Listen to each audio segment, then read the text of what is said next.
धर्म, संस्कृति और विरासत हमारे देश की जो है पहचान। कथा, भजन और अध्यात्म भक्ति रस से करेगा सराबोर। राजा भरत की माता शकुंतला अप्सरा थी।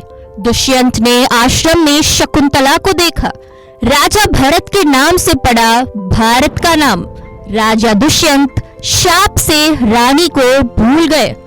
राजा भरत के नाम से पड़ा भारत का नाम। बात उस समय की है जब हमारे देश को भारत के नाम से नहीं बल्कि जम्बूद्वीप के नाम से पुकारा जाता था।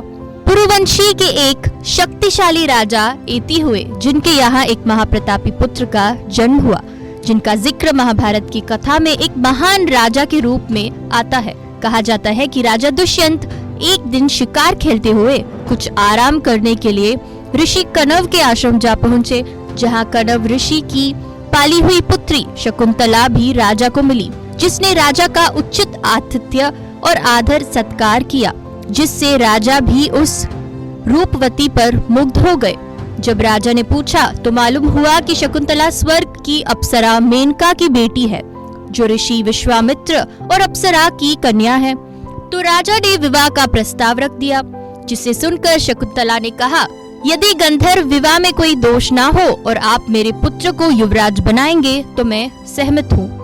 राजा ने शकुंतला से गंधर्व विवाह किया और कणव ऋषि के आश्रम में ही छोड़कर राजधानी लौट गया, जिससे समय आने पर शकुंतला ने आश्रम में ही एक पुत्र को जन्म दिया, जिसे आश्रम में सर्वदमन के नाम से पुकारा जाने लगा। तो कणव ऋषि ने शकुंतला को पुत्र सहित राजा दुष्यंत के पास भेज दिया। शकुंतला राजा के पास गई और सारी कहानी राजा को सुनाई और कहा कि हे राजन, यह आपका ही पुत्र है, जो मेरे गर्भ से उत्पन्न हुआ है।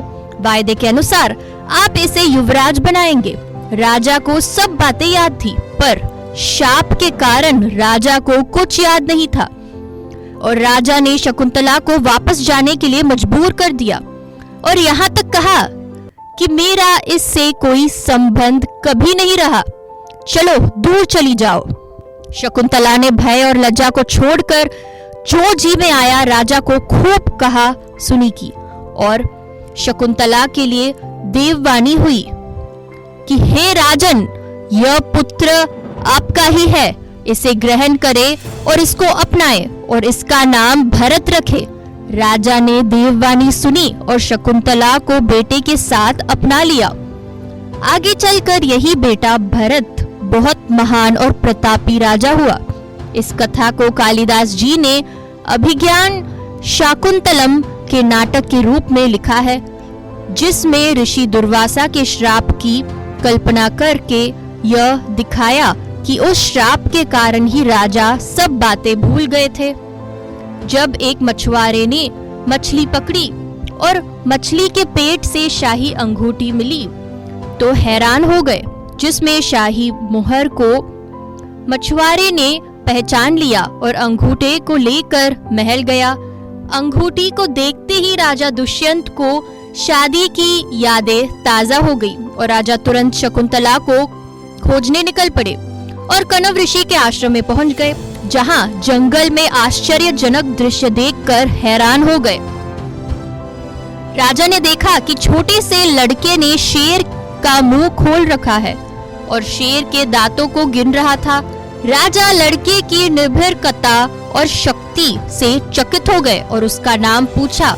लड़के ने बेबाक उत्तर दिया कि वह राजा दुष्यंत का पुत्र भरत है। भरत राजा को उसकी माता शकुंतला के पास ले गया।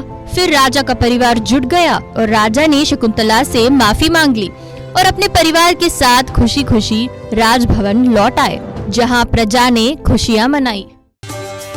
एन दर्शन, संकल्प सनातन का।